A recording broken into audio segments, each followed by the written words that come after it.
Meeting called to order. Roll call, please. Councilman Swinger. Here. Councilman McBride. Here. Councilman Harrell. Here. Councilman Gann. Here. Councilman Hatmaker. Here. Councilwoman Manis. Here. And Mayor Burton. Here. Do I hear a motion for the approval of the agenda? So moved. Second. Have a motion and a second. Any further discussion? All in favor say aye. Aye. Opposed? Motion passes. The prayer this evening will be given by Vice Mayor Gann. Please remain standing for the Pledge of Allegiance. Let's pray. Father, we thank thee for all the blessings that you blessed us with as we begin a new year. We pray that you'd help us to look anew at what we can do to improve ourselves, to improve our city, our state, our country. Help us to make appropriate decisions, using wisdom and common sense to try to do what is best for all of these. Lead, guide, and direct us now, for it's in thy name we pray. Amen. Amen. I pledge allegiance to the flag of the United States of America and to the republic for which it stands, one nation, under God, indivisible, with liberty and justice for all.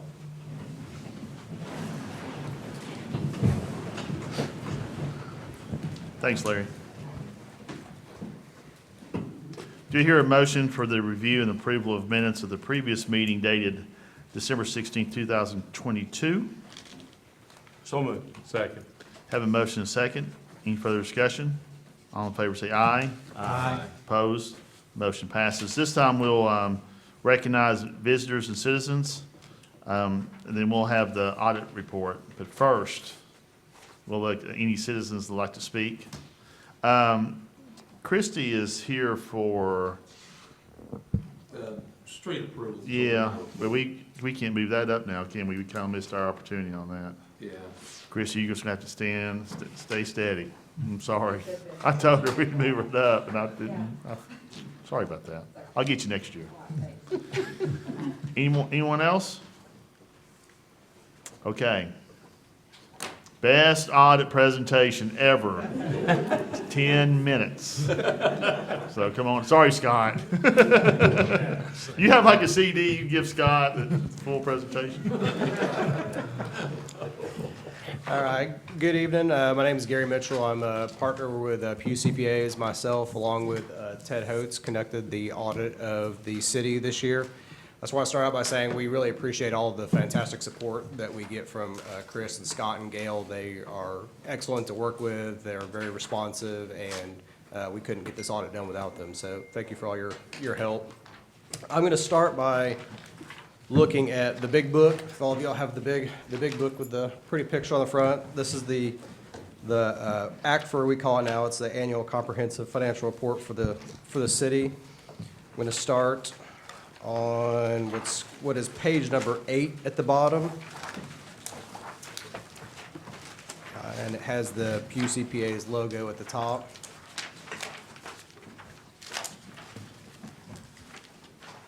So this is our all-important audit opinion that we provide to you all. Those of you all that have seen our audit reports before will recognize it.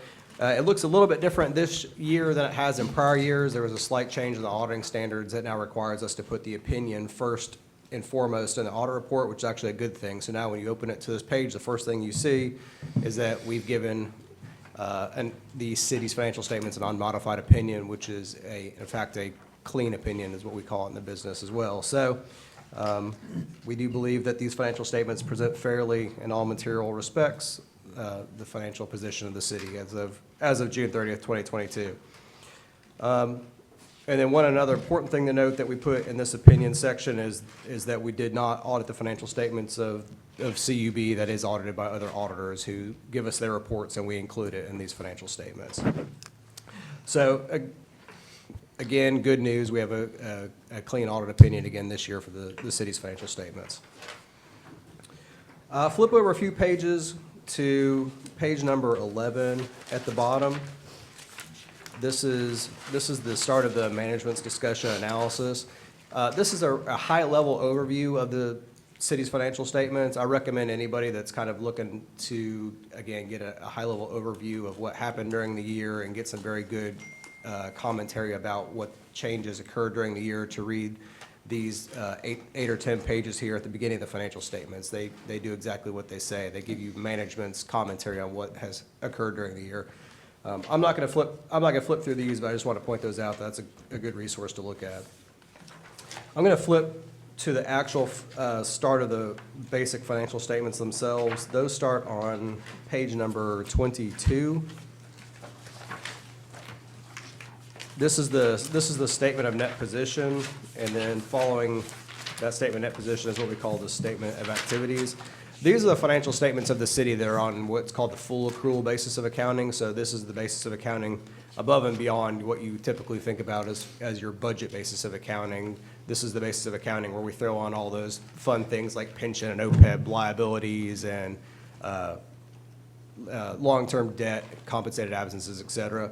So we won't spend a whole lot of time on this except to note that there was a healthy increase in assets this year from the prior year, mainly due to the pension asset had gone up a lot because again, market had been really strong up through 2022, and so the pension that you all have with the state of Tennessee was in all essence overfunded and continued to grow, which is a good thing.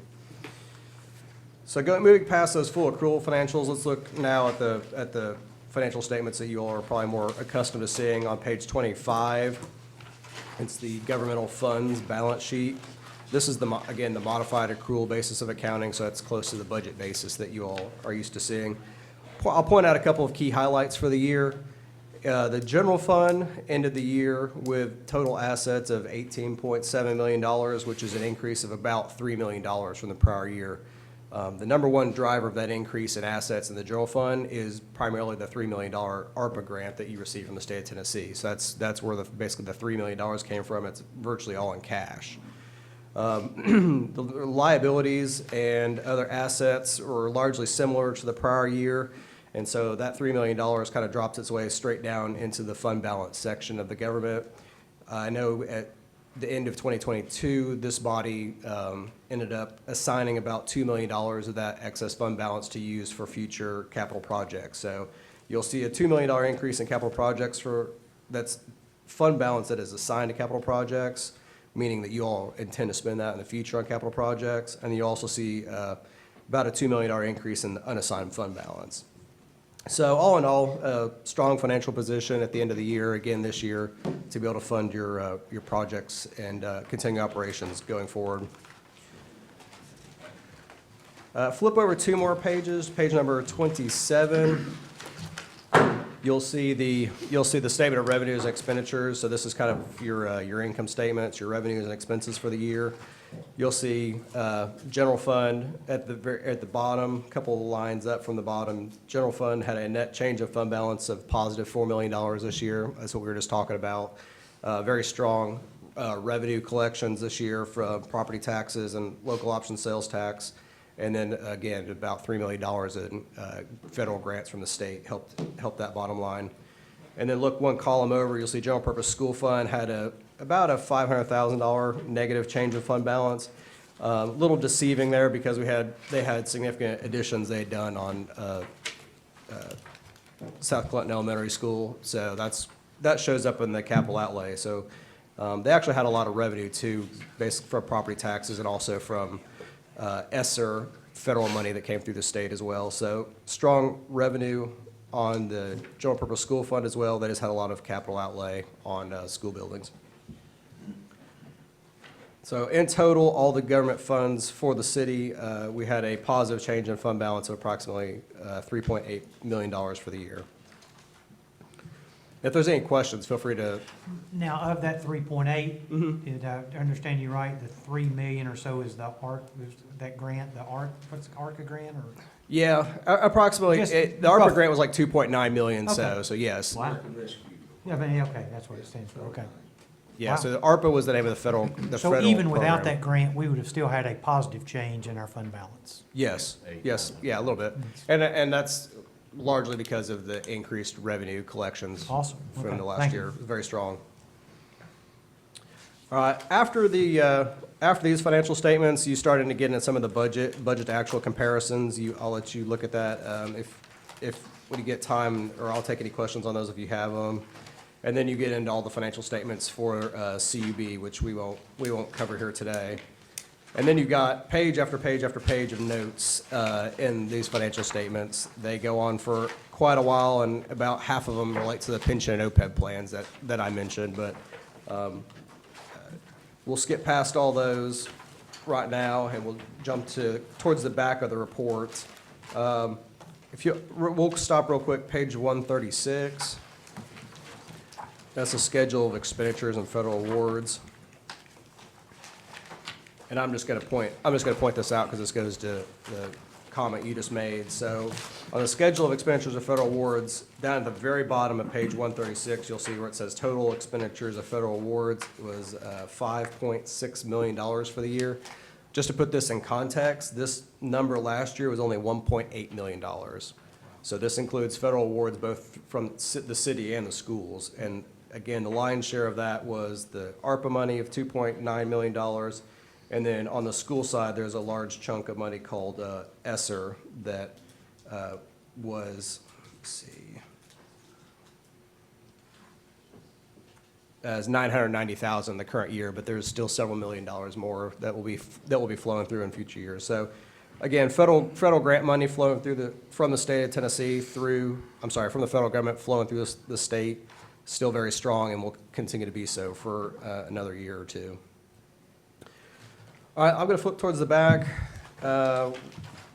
really quick. Page 169 and following, this is where we get to some of our other auditors' reports that we provide to the city. Page 169 is our report on internal control over financial reporting. So this is where we would note if we had any significant deficiencies, material weaknesses, or material noncompliance with any federal or state requirements that we feel like we need to be reported to the board, to the city council. So we are pleased to report that we do not have any findings to report this year on internal controls or financial reporting. So that's a clean report there. And then on page 171 is the report on compliance for major federal programs. This is where we conduct our single audit, which is where we come in and we audit the significant federal grant programs that the city's received. And the two that I've already mentioned are the two that we audited this year because they represent the vast majority of the federal funds that were received by the city. And under the report on compliance, you'll see it starts with our opinion again. And in our opinion, the city did comply in all material respects with the compliance requirements that the federal government requires. So we did not have any findings on any of the federal programs this year either. And that's pretty much it on the bound copy here. The page 174 is kind of a summary of all of our auditor results on the financial statements and on the federal awards, and it regurgitates what I just said, which is basically we did not have any findings this year on any of the financial statements or on the federal awards. Now, we did have a few management comments that we did discuss with Chris, Gail, and Scott at the end of the audit, just some minor internal control and compliance issues that we bring to their attention, stuff that's not significant enough to include in our bound written report, but stuff that we do want to bring to their attention to work on in the future. So just want to let you know that those conversations did occur at the end of the audit as well. All right, and then I'll jump real quick over to the stapled document here. This is our report to the city council and the board of education. This is required communication for us as auditors to give to you all, to keep you all apprised of what all is going on with the financial statements. Very similar to last year. It basically says that we did not encounter any significant accounting policies or practices that we consider to be abnormal or out of the ordinary. It does mention in here that the city did adopt a new accounting standard in the current year, which was the new leases standard.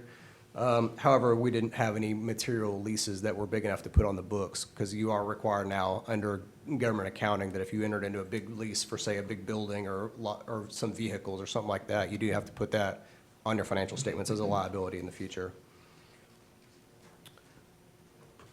Next page, page number 2 of this of the staple report, you'll see we reported we did not have any audit adjustments this year. That's fantastic, and we didn't have We did have one uncorrected misstatement that was very small. We basically just had a accounts payable of $31,000 that did not get recorded in AP. At the end of the year, it was a construction contract invoice that was just received very late after year end and didn't get included in the AP balance, but it's immaterial to the general fund and to the financial statements in total, so was not recorded in the end. And then further down, the observations about the audit process, we do note we did not have any disagreements with management during the audit and did not have any significant difficulties with management, which we're pleased to report. And then page number 3, which is the last page I'll talk about, discusses the significant accounting estimates that we have in the financial statements, mainly being the pension and OPEB liabilities and assets on the books require a significant amount of estimating, which is all done by actuaries. And we do get their actual evaluations and review the key assumptions in them to make sure that we agree with them and we did not note anything abnormal in those reports, So that is the end of my presentation. I'm welcome to take any questions if anybody has any. Any questions for the auditors? Page 141. 141? I found it. Finally found it, I think. I've only done this for 9 or 10 years, and I ask what page it is every year. Is 141, first of all, that's the page that talks about our debt, is that correct? Yes, that's one of them. This is the future. But this The future shows payments. us, but if I read this right, that, and staff may have to help me with this, but that loan agreement, that very first column, is that when we were in bad sorts 10 or 12 years ago, we had to refinance and pay ICE and some money and pay the schools? Is that debt? Okay, I'm looking at Gail, and Gail says yes. So based on this, in 2026, that debt will be paid off, is that correct? That next column, it says GO refunding bond dated June 2013, what was that?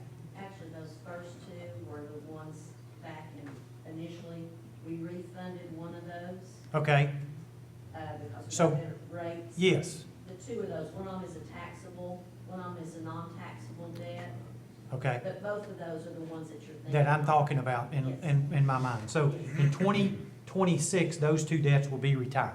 Yes, That next column is the capital outlay note, First Horizon Bank in 2018. What was that? Fire truck. Oh, yes, that's the fire truck. Area. oh, the big truck, where we borrowed half the money and we paid half and borrowed half. So that one will be retired in 2026. April 2026. Okay? The next column is a local government energy efficiency. Is that a school where we did some lighting and things? Yes. Wow. Next two are. The next two. And then that capital outlay dated 2020, First Horizon Bank, what was that one? School. That's School. debt. Okay. And then that last column is all those total together. That's correct. So the bulk of the city debt, as we currently stand, will be paid for except for some of those, well, though, even those low energy efficient, everything, except for that school expansion, Yes. we will be debt-free in 2026. 3 year. That's awesome. Thank you. Glad I found it. Finally. And I've looked twice. This is the third time I've looked. Any other questions? Is there anything that concerns you looking at the audit that we need to keep an eye on? Pensions looking good. I mean, is there anything that we just need to kind of keep an eye on? Yeah, the pensions are looking good. You'll see, you're gonna see a decrease, obviously, in those this last year because of what the market's done. And TCRS also decreased their rate of return that they're using on the pensions. So that may cause a small increase in the amount that you fund the pensions, but the state of Tennessee pensions are in fantastic shape, especially compared to a lot of them nationwide. So I don't see that being a significant increase in years to come. I think the main thing to keep in mind is the fact that you still have lots of federal money that's going to be flowing through the city and especially through the schools over the next couple of years. And it's going to be very imperative that we maintain good internal controls and accounting for that money because it will be required to be audited every year. Okay. All right. Thank you. Yep.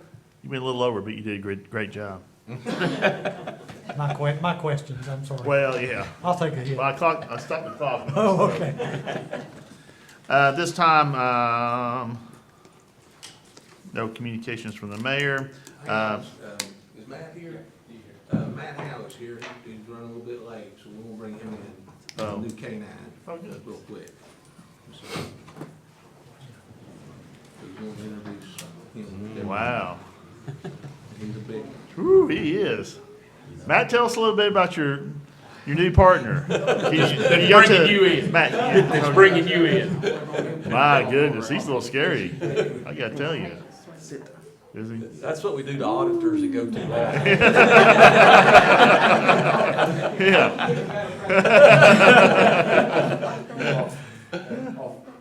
You're excited. Yeah, Chris Hey, is this a good guy. He's from Tonto. Florida. He's a Czech Shepherd. He's about 4 years old. I'm not certified with him yet, but he will be probably by the end of February. Hey, come here. Sit. Sit. Hey, sit. Too many people. Yeah, sit. Yeah, good. Overwhelming, isn't it? Awful. But he'll be obedience, narcotics trained, tracking, apprehension, building search. Anything we need him to do, he'll do. He's a good dog. He is. I've trained with him a little bit before in the past. He'll be a good asset for the city of Clinton Police Department. Beautiful dog. What's his name again? Tonto, Tonto. and I'm the Lone Ranger.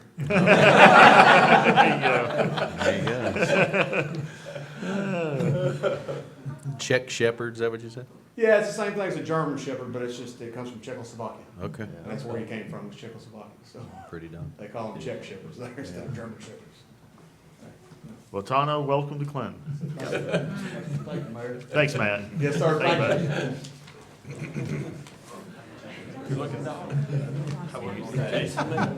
have to chase law. No, he wouldn't. No, he wouldn't. I wouldn't move. I didn't bring my drugs. Yeah, I know. Thanks, guys. Thank you, guys. Appreciate it. City School Board Report, Kelly Johnson. Well, dadgum, I usually am excited about getting up here after the auditors because I'm excited, but I can't compete with Tonto. That's hard to do. Although I would like to formally request that I would like for the city to fund a Tonto for Clinton City Schools. I think that would be fabulous. Just a couple of Clinton City updates today. We were very, very busy over Christmas break with some capital projects and with some repairs. The hard freeze hit our old buildings fairly hard. We were lucky enough to have pipes burst at all 3 schools. And the best news is South Clinton happened, and we were notified at 3 o'clock in the morning as water was running down the driveway. All of those have been repaired with no damage structurally to the buildings or anything of that sort. We did have to repair or actually replace the boiler at South Clinton Elementary. So Scott and Christian are in the process of doing that. As we speak, we are in the process of also working with Karen Uten with the FEMA is going to be doing some reimbursement money for this time period, and so we're hoping to get reimbursed for some of the labor and supplies and some of the cost of those plumbing issues over December. So we're working diligently on that. CUB did come and repaired a gas line at North Clinton Elementary School that needed some repair, and we wanted to wait until school was out to do that, so they did that with success. And then we also put all new lights in the Clinton Elementary School gym, so it has a nice, fresh, bright look. And while we had the scissor lift in there, the maintenance team also dusted the rafters. It's amazing how much brighter that is now that those the rafters have been dusted.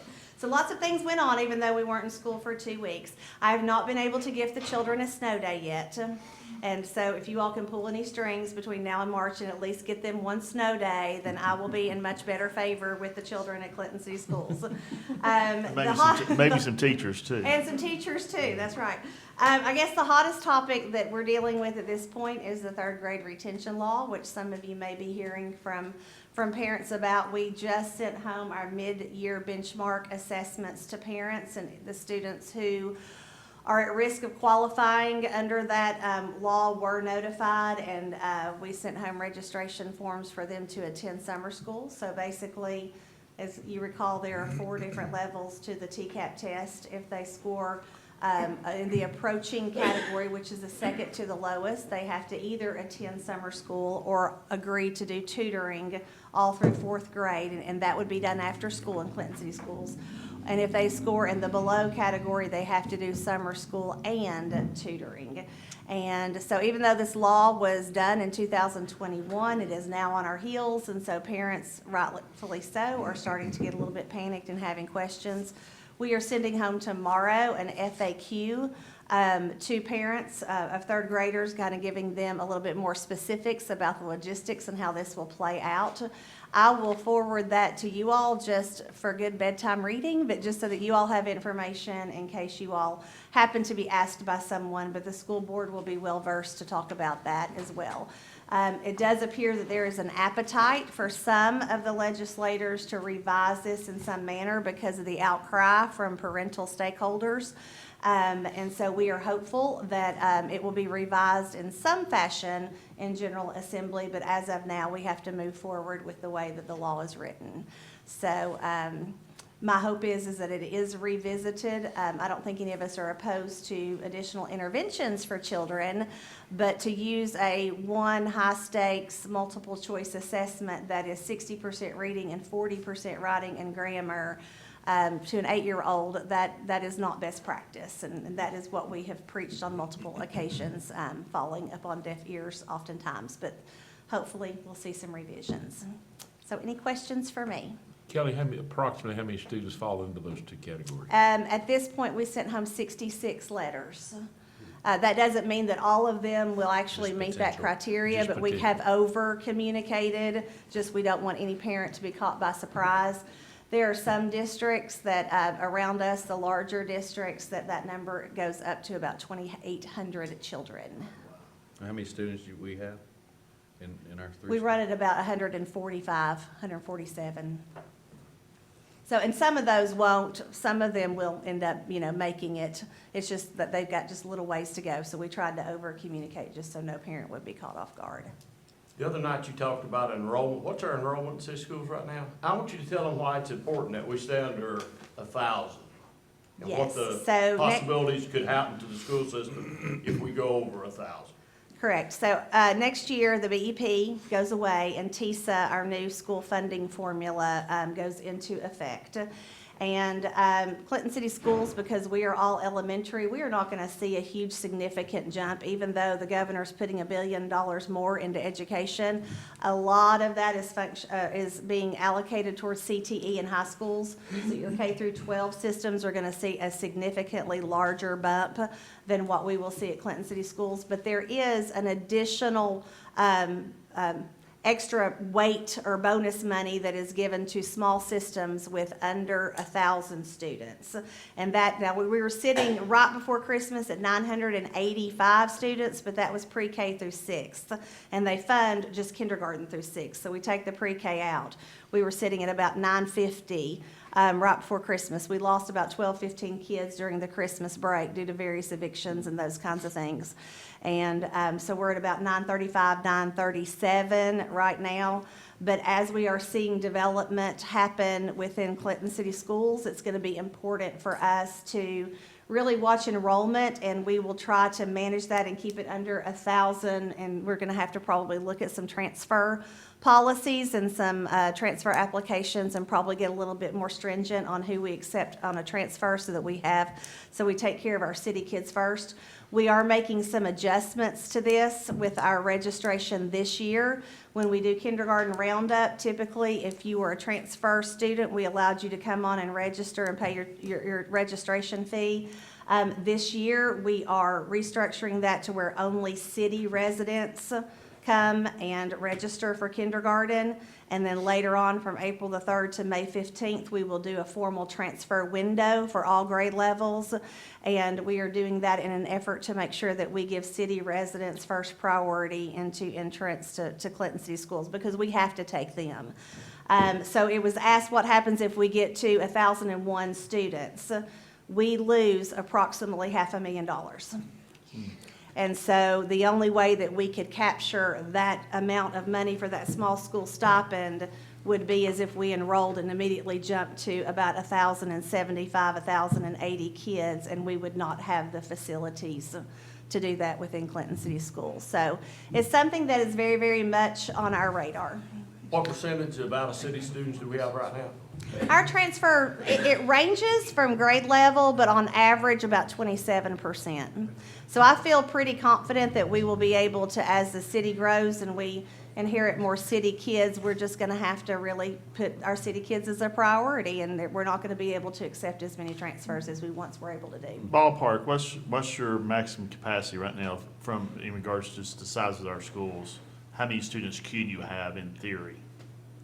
We could probably grow by about 100 more kids at South. We are busting, we're back Full. on the stage and full at Clinton Elementary from our expansion. Clinton Elementary is just, it's grown So by you're leaps close and to bounds. capacity right And now. then North Clinton, we are at capacity. South, with our addition, we have a little bit of growing room. Good.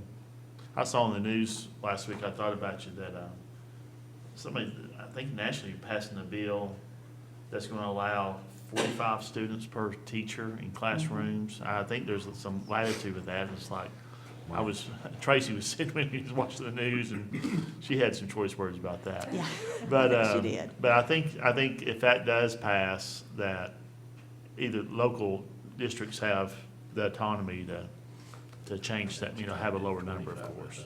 But I That would thought that be was a very interesting. unfortunate Now, have direction. you read anything about that or something? No, there is a bill that is supposed to do away with the BEP required numbers and just that not have a maximum. What's the class thought, size. I'm just curious, what's the thought process behind that from the people that's initiating those bills? They're gonna say just giving districts more autonomy to serve the needs within their district. There's gotta be a number where you're not serving those needs. Definitely. And, in the past, when we were in elementary school, yeah, you could have 30 kids in there, but we did not have the social, emotional, behavioral issues, nor the accountability expectations and the intervention requirements, and it's just a whole different ballgame now than it was then. 25 now? K through 3, it's capped at average of 20.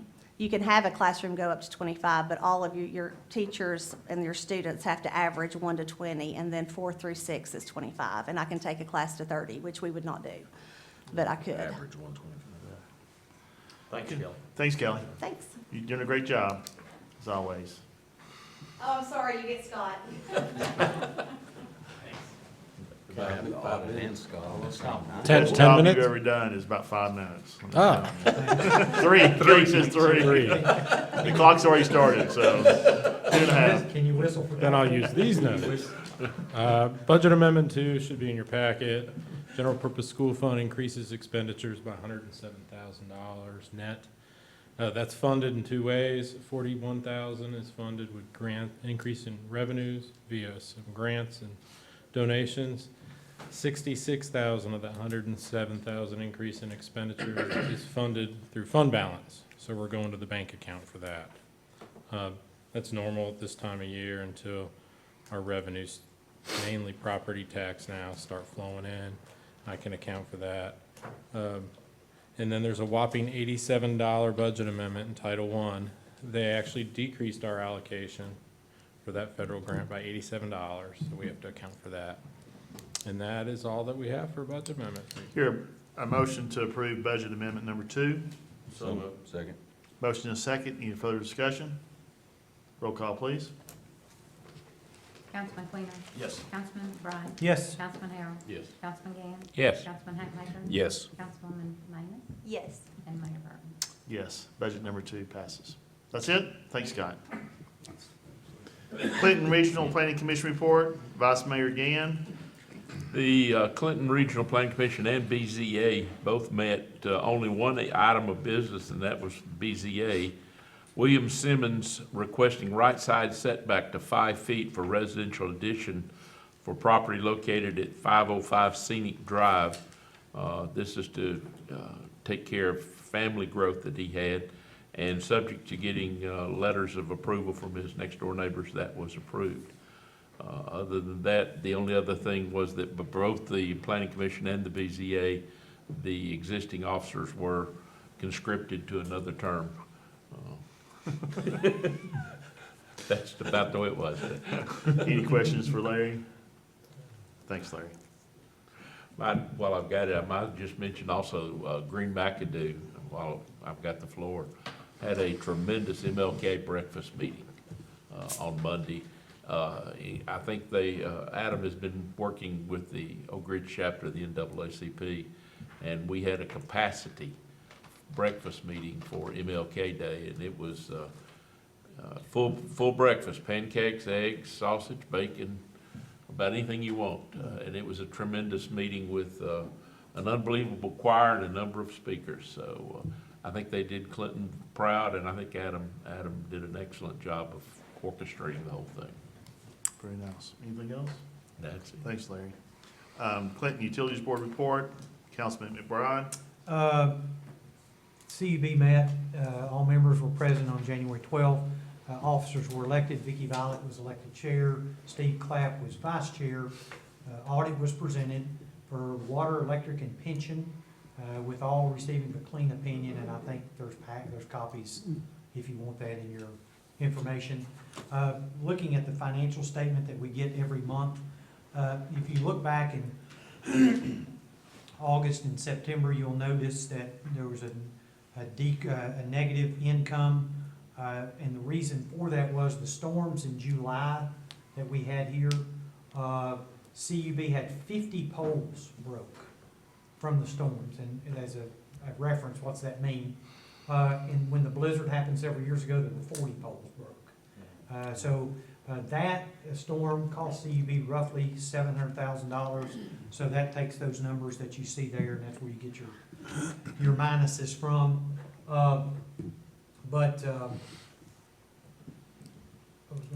There was no FEMA money given for that, and apparently there's formulas and so forth, and just because that was, I guess, so concentrated here in the Clinton area, there wasn't any money granted.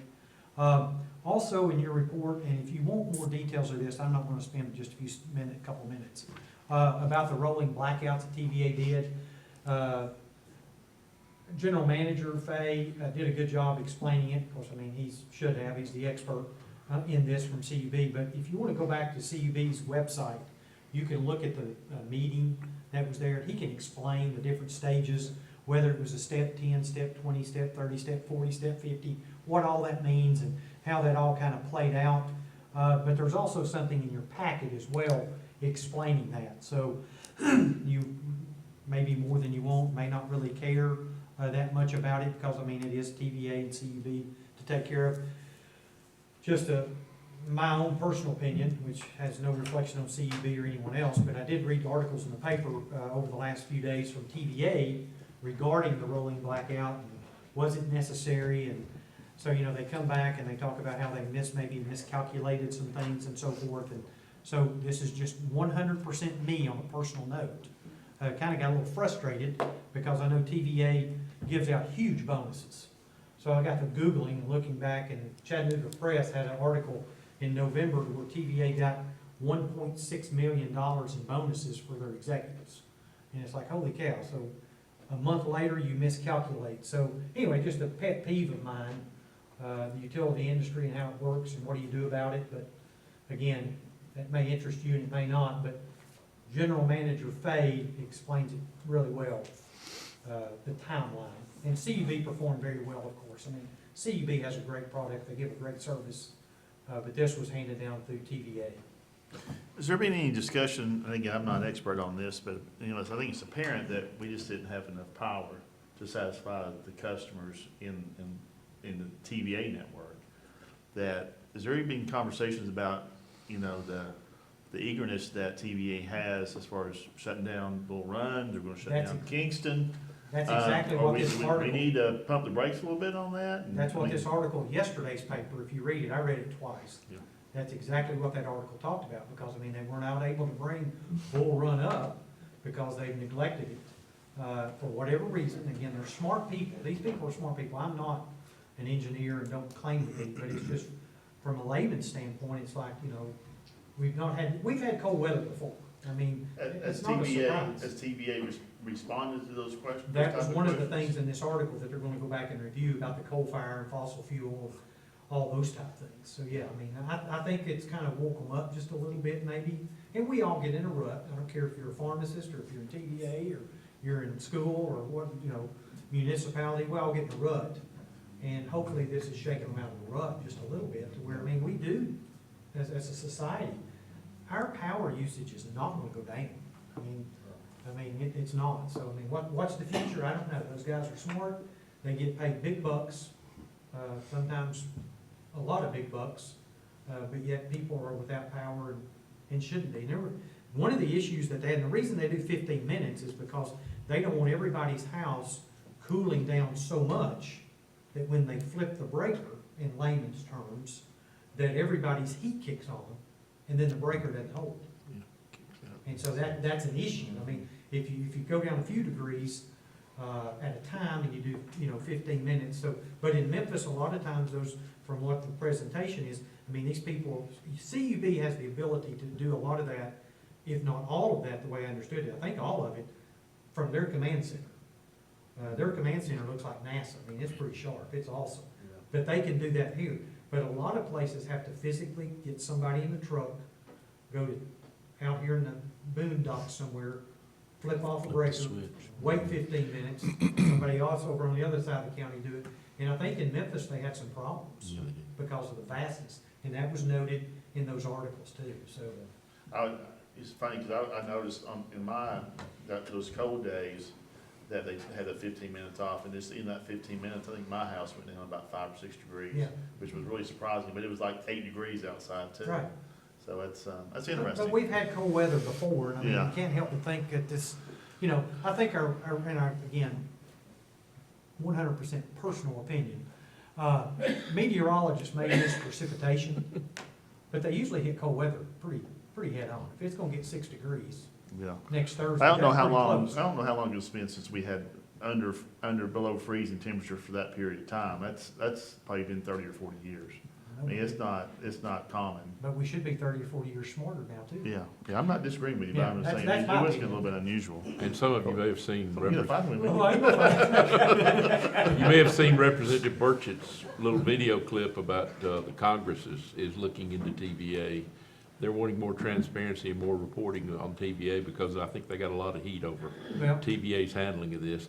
His comment was basically, we got 8 guys, we're paying a lot of money, who don't know anything about electrical, to try to tell a guy who's making $8 million what to do. right. Well, and again, I'll make this as my closing statement. CUB did what they were told to do. Right. None of this was CUB. And That's, CUB performed very well. But if you want to write a letter to somebody, write it to your congressman about TVA, yeah. not to Clinton Utilities Board, because they did what they were supposed to and did a good job. You did a good job too, getting this information too. Yes. Well, thank you. Thanks, Jim. See, you would have missed all this, Chris. I mean, we moved you up the agenda. See you back there taking notes. It's been incredible. Wouldn't have got your money. Fourth Monday every month, 5:30, come on. Catherine? Under other boards and committee reports? Good evening and Happy New Year, everyone. It looks like you've been given a lot of information tonight, but I can assure you that mine is the most exciting. I gave you a packet of our 2022 accomplishments. I'm really proud of what we were able to accomplish this year. We spent a lot of time trying to reach our community as a whole, to reach our children, to reach our business owners, to help share history, to revitalize the downtown. So I hope you'll take a few minutes and look over all the things that we were able to accomplish this year. And you'll notice in the packet that I do report on a few things that we were able to do financially. We did receive the $70,000 downtown improvement grant, which will help us to preserve some of our buildings downtown. We also received $2,500 urban forestry grant from the state of Tennessee. And then I'm also excited to announce to you tonight that we also received a $25,000 Placemakers grant, which is an entrepreneurial grant. And it will allow us to work with a company called Chattanooga Proof to recruit food and beverage to the downtown area. So they will come in and work with us. They'll probably work with us the better part of this year and help us to work with establishments that would like to work with them to take their business to the next level. So some of the food and beverage that we already have in the downtown area, and I've talked to a lot of the business owners down there, and they're excited about that and working on their menus or what they can offer our downtown, and then they'll also work with us to recruit new businesses in the food and beverage industry.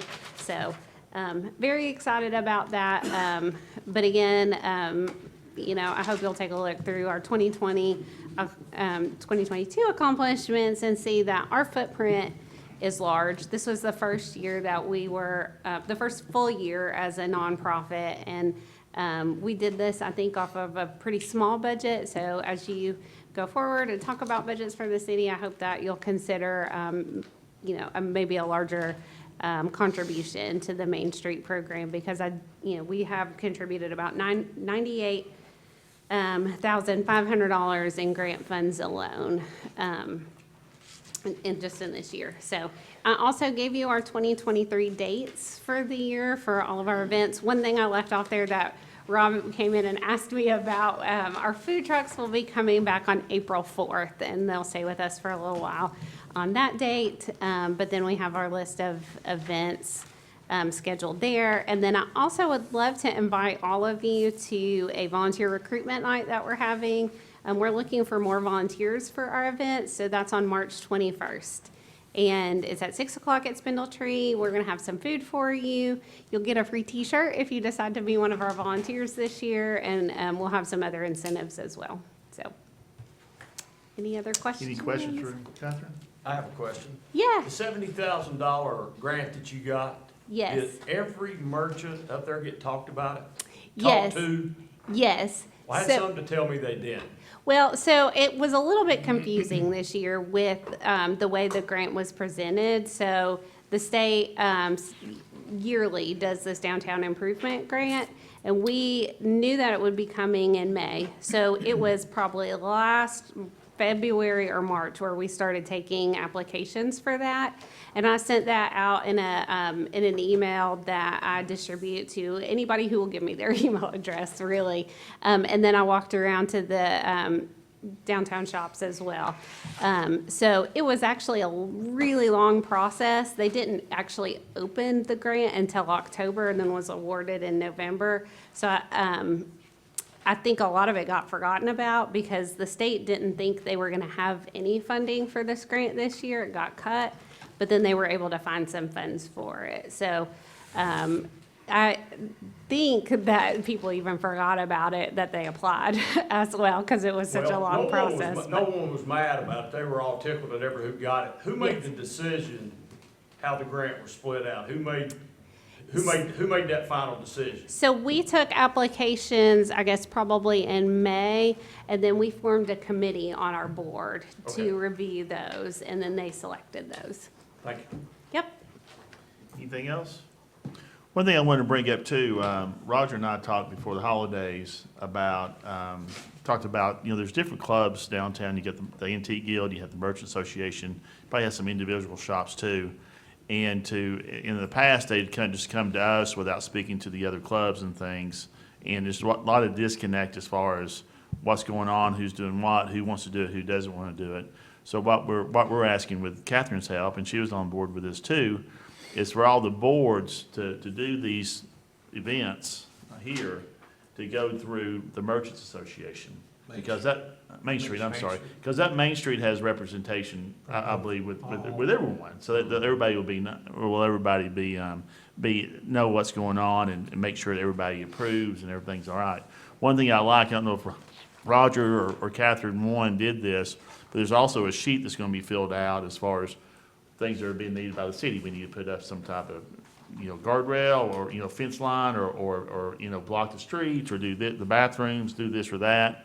So I think it's much more streamlined, but I think what I like, everybody's gonna be on the same page as far as whose responsibility to do what and this and that, Yeah. moving forward. Were you gonna say something? Well, and I was just glad, it just keeps us from miscommunicating a time or event. Last year, there was one time, we thought the event was gonna be a certain time, and the street didn't get blocked, and I had to take my vehicle up there and block it, so hopefully it'll just communicate everything better to us and to the different departments too. Yeah, that's been pretty well received downtown? Yes, I've had Yeah. lots of conversations with the merchants, with the guild down there, and we're gonna create an online application for any group so that we can report to our fire and our police who, what we need, how many trash cans we need, what time, what the street needs to be closed, what time it'll be open, all those things, so that we can really make that very simple for the city. Anything that the city asks us to do, we think is a huge honor, and we take that very seriously. So we want to make that much more productive. For I would just the ask you city. just to make sure, as we go through this process, that we still have a good representation on that board Yeah. to represent have a voice for everyone. Yep. Group down there, so. Thank you, All right, Catherine. thank Thanks for all you. you do. General Government Report, Mr. Hauk. Thank you, Mayor. For information and planning purposes, I provided you with a listing of current known and planned major projects and committed capital expenditures. The list also includes known and estimated costs, particularly local costs needed outside grant funding attained. This will provide you with a history of our upcoming budget preparation.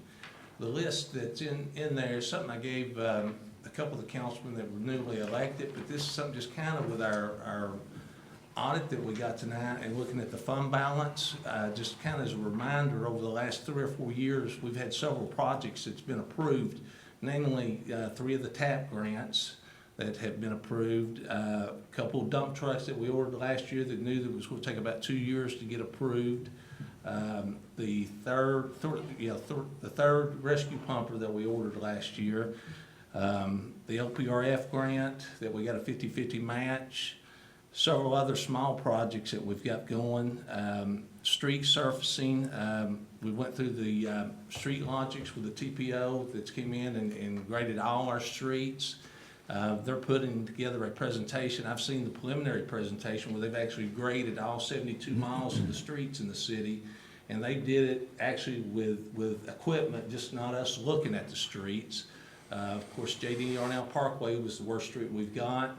Mariner Point Drive was at the top of those, so those are 2 big streets that we're gonna look at paving 1 and 2.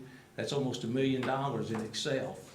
So we got some big projects, so with our fund balance, we've got about 6.5 million of it already spent that we know we've had, and most of that's already approved. We've been talking for the last couple of years about the community center, some upgrades there. The last major renovation, I can't believe it was this long, we've talked about it before, was 1998. The bowling alley, which we talked about last year, there have been no upgrades to it since 1978 when it opened up originally. So we've got those machines that are, almost 50 years old, 45 years old. Those machines, I think JB was going to talk about them a little bit more than that, but he's at the hospital with his mother. You're talking anywhere from $15,000 to $25,000 a lane to upgrade them, and there's 10 lanes. So that's a lot of money there. So we've got a good fund balance, but we've got a need to upgrade some stuff in the city. And as we've talked, I mean, we've got it, and it's time to do it. You got to take care of your house. The roof, the heat and air units over there are 20-plus years old. So we've got a lot of things there to spend. We've got the money for the Old National Guard Armory. We got a $500,000 grant there, but council agreed to put a $300,000 with that, and it's just kind of for the infrastructure improvements there.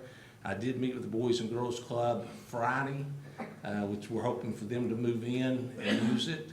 They've also received some state funding, about $250,000 to go in and put some work on the inside of it. So they will contribute there also. So we've got over $1 million committed to bring that building up to standards. Like I said, you can look at the list, if there's any questions, and I'm sure there's gonna be some other things that come up that we can add to it as we go along. But that's just kind of for some information purposes. Go ahead, Jim. J.D. Yarnell, at one time, wasn't there some talk about getting the county to help us with that? We've in the industrial parks, we've always asked them to Yes. contribute because, as we They get a lot of know, money. they get 2/3 of what we get Right. in money, property tax off of it.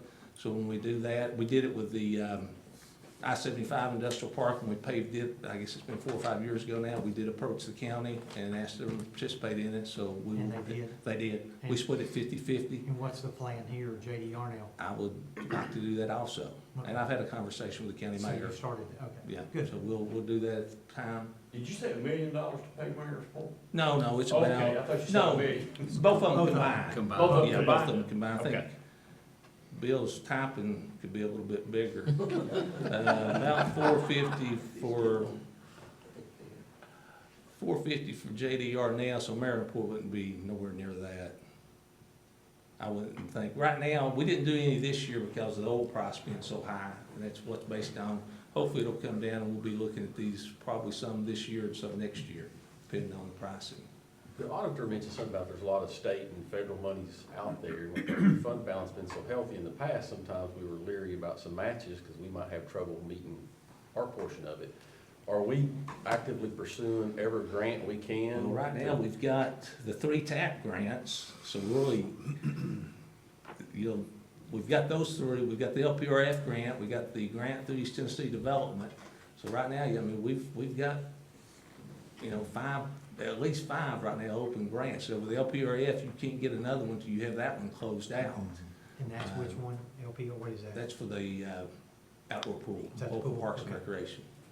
Well, one thing, if we, for the people that's going to the legislative breakfast on Friday is, we've talked about this before, and I remember specifically the Blockhouse Valley grant, we had the road project is, this pool project, for example, it's 3 or 4 years? No, we're a year and a half into it. but Well, I'm the talking TAP about when we grant- got the original one, it's been, Oh, yeah, right now, it's not the problem getting awarded the grant. The Yeah. problem is getting the Executing. grant to administer Yeah. to where you can get the So we break gotta- ground on it. That's the problem. My The point first is- TAP grant is Yeah. about 2019, maybe, when we got awarded. I mean, we're getting, And it's like 3 or 4 years where we can it's get just- started on these it's things. The process. We gotta with streamline this Environmental, archaeological, Yeah. right of way. Are We we got- close to starting on the pool? Yeah. We went, it's in my report, I'll go ahead and talk about it. We, But I guess my point is, if you're gonna bid that breakfast, that's the time, so, we gotta get lawyers out of some of this stuff. It's nice to have as we grants, can. but we need to get to Yeah, work. but we gotta be able to execute them, and it's been frustrating, especially with the pool. well, with the pool, we met, and I'll go ahead and skip to that Go real ahead. quick. We met last week with the architect and finalized the design for the pool and splash pad. So they're going back and finalizing the plans, putting the numbers together with the companies, hopefully put the bid documents together. So hopefully sometime within the next 3 to 4 weeks, we'll be ready to go to bid on it. Actually was able, and I don't have, like I said, JB was gonna be here tonight to talk about it, but they got, his mom had to go to surgery today, so he wasn't been able to make it. Actually was able to make the pool larger than we originally intended to, and the splash pad both, were able to utilize more of the area. So, yes, we should hopefully have complete documents within the next, I hope the next, I'd say 4 weeks. What's the percentage of that's open this summer in your best estimation? I have no idea with supply chain, Lower your we still don't have the, we still don't have the. 5%? Well, we still don't have the traffic signals that we approved last January. Oh, for up For on Doe Run traffic. Boulevard and Hillville, we've got the arms up, but we don't have the cabinets and stuff, so- Get out your way. They may be on some next year. A lot of compliments on the dog park and the frisbee golf. Tell JB, I mean, a lot of compliments on that. I've heard a lot of A compliments. lot of people on like that, it. Yeah, so. they sure do. And maybe we might get to, again, Roger and I talk quite a bit on some stuff, a lot of people don't wanna talk about, but, the pool stuff, and maybe be able to do the splash pad, maybe focus on that first and get that open. And maybe we'll do it in like 2 different phases, because, a pool still has about an 8-week window. And that's gonna be real tight for this year, but maybe if we can get the splash pad open in, say, July, or, you still have 3 or 4 months of use for it, so. And that's one thing we did talk about with the architect, they will be bid separately because the pool company won't be the same company that builds the splash pad. So well, actually, when we go to bid, it'll be bid separately, so that could be, and that's something we met with CUB on, which is gonna save, they estimated probably $150,000 to $200,000.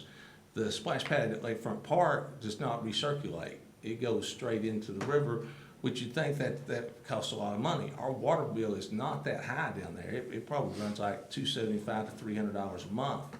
If you have a pool and know how much it costs to treat chemically treat a pool, it gets very expensive. And we talked about doing the same thing for the splash pad up there, and it's gonna work to be able to do it that way. So we'll go do the same type deal, and it'll be a non-circulating, which will save on the initial end of construction about $150,000. And then we don't have to treat it, so it'll be a savings on once we start operating it also. Roger, sidewalks, is that completed?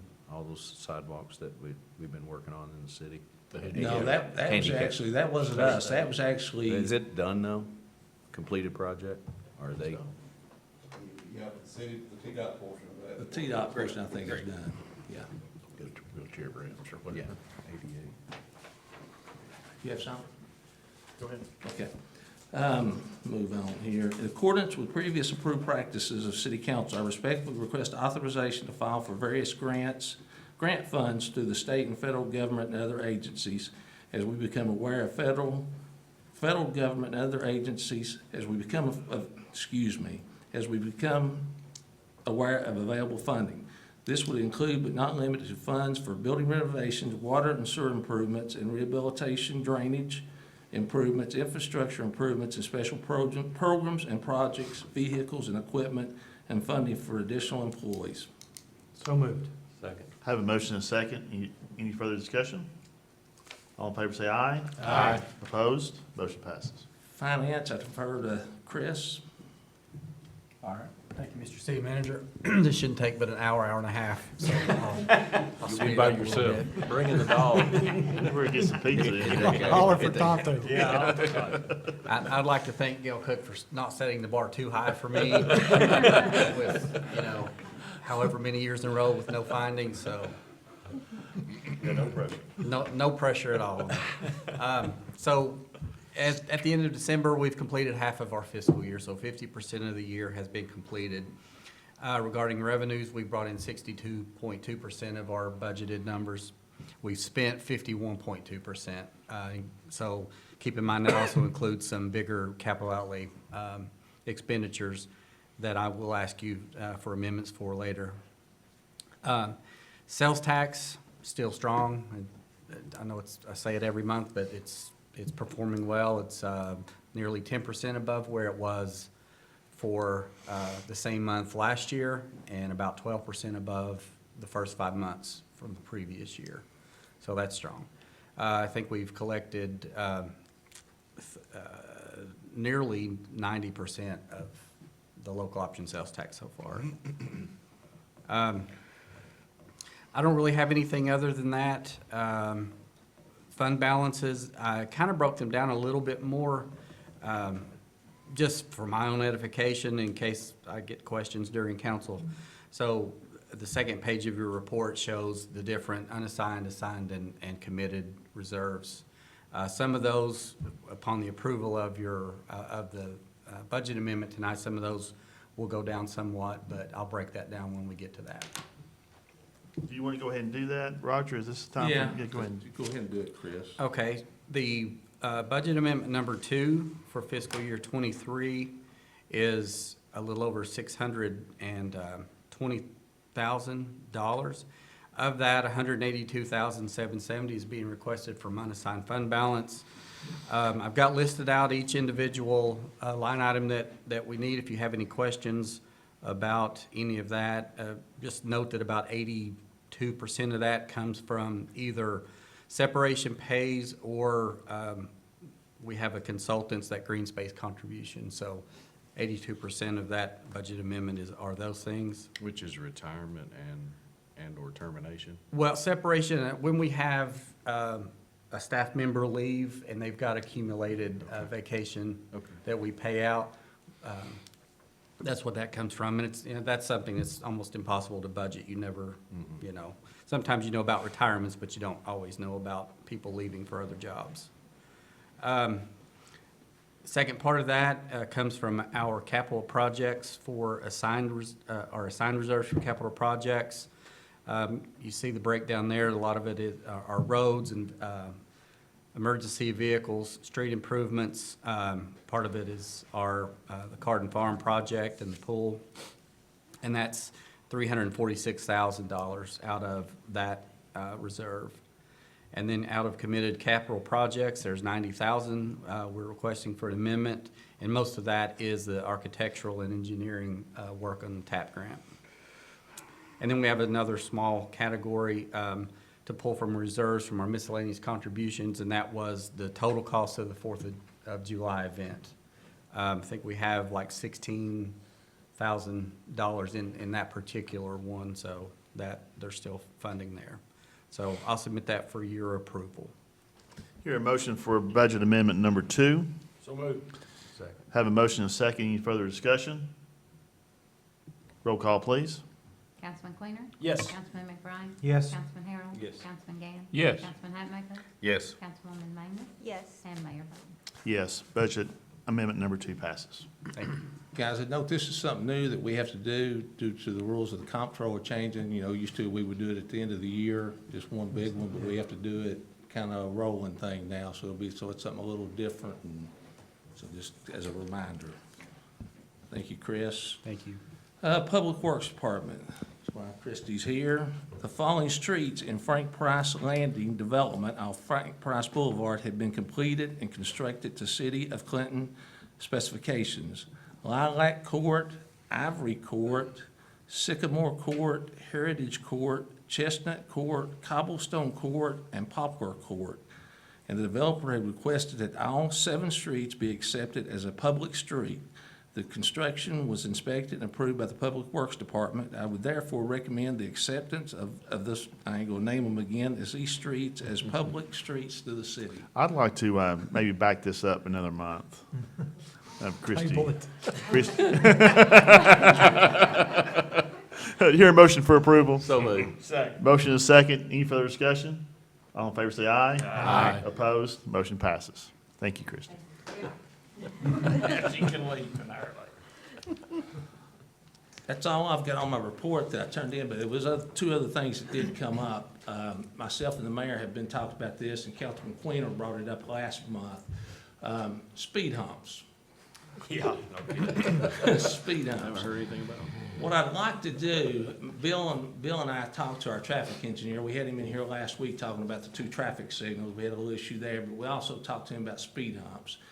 Farragut has a very lengthy process to do on which Farragut. So we asked him if there was something maybe a little less complicated that we could look at, a program. He said Knox County has one that's a little more simpler. So he is in the process of getting it. He does some consulting for them too and sending it to us. He said right now they've actually put theirs on hold because they don't have enough staff to implement it. But he's still going to send it to us. Once we get it, I'd like to send it to each one of y'all individually, and sometime between now and the budget cycle, invite each one of you individually to come in, sit down with Bill and I, and maybe Preston with our planning office, and sit down and give us your opinion on it. And because I'd like to come up with a policy that we're going to do it, or we're not going to do it, and if we're going to do it, we need to come up with a budget figure, put something in the budget, and decide we're going to do them, and how many we're going to do a year, look at the policy. He said the policy is definitely citizen generated, that it has to be like 50% of a neighborhood, and you define what the neighborhood is, has to bring a petition in, and then that starts the process, and that still just don't mean you get them. It has to be some engineering done, some traffic studies done, and some other things, and then, I know Knoxville put like $150,000 a year in Knox City's budget. And that's all they do. Once you spend that money, you're done. And it really doesn't, I didn't care which way we go. I just need some direction on which way we need to go with it. So once we get that, I'll send it to y'all here in the next few weeks. Schedule time for each one of you individually to come in. If you can't come in during the day, me and Bill will come back in, meet with you at night, and decide what direction council wants us to go with this. Everybody's good with that? Sounds good. Great. Great plan. Good deal. That's all I've got, unless y'all have got anything. Any other questions for Roger? Thanks, Roger.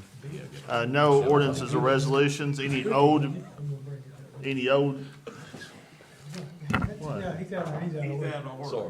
We're talking about old business. Wasn't Bill supposed to take a cookie and go down Eagle Bend and do a survey? Yeah. Well, that's one of the things you need to, Wasn't that- when you go that's sit old down with them, business. might be one That's old idea. business. Make a Get motion. that settled.